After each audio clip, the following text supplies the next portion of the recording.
మీ దగ్గరికి వస్తాయి.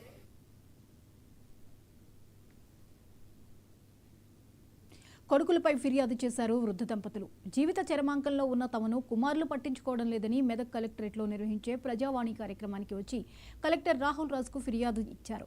వెల్దుర్తి మండలం ఉప్పులింగాపూర్ గ్రామానికి చెందిన దేశీ కొండయ్య శివలక్ష్మి వృద్ధ దంపతులను ఇద్దరు కొడుకులు పట్టించుకోవడం లేదు, కోడళ్లు అన్నం పెట్టడం లేదని ప్రజావాణిలో కంప్లైంట్ చేశారు.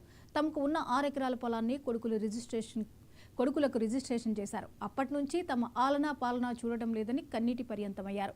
అనారోగ్య సమస్యలు వచ్చినప్పుడు మందుల కోసం ఉన్న 10 తులాల బంగారంలో 8 తులాలు అమ్మినట్లు తెలిపారు. విషయం తెలుసుకుని స్పందించిన జిల్లా కలెక్టర్ రాహుల్ రాజ్ తూప్రాన్ ఆర్డీఓకు లేఖ రాశారు. వెంటనే వృద్ధ దంపతుల సమస్య పరిష్కరించాలని కోరారు. ఇప్పుడు హార్ట్ అటాక్ ఏమన్నా మందులు వాడుతురా? అమ్మ పేరు ఏం పేరు? శివలక్ష్మి. శివలక్ష్మి. నీ పేరు? కోడయ్య. బోడే? కోడయ్య. కోడయ్య. కోడయ్యనా కోటయ్య? కోడయ్య.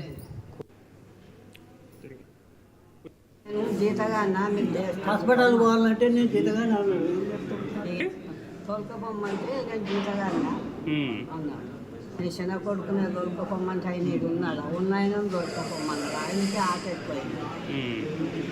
ఇక ఆట తోలుకపోయి తోలుకొచ్చింది. ఇక ఆటే కుషమ్మల పడితే కాపు తీసుకొని పోయినాం. ఇక చేద్దాం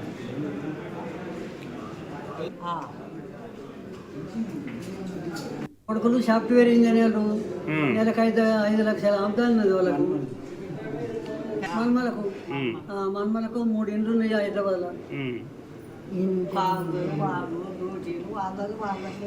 పెద్ద కొడుకు 3 కార్లు ఉన్నాయి, చిన్న కొడుకు కారు ఉన్నది. చిన్న కొడుకు కూడా సాఫ్ట్వేర్ ఇంజనీరే. తల్లిదండ్రులు చూడను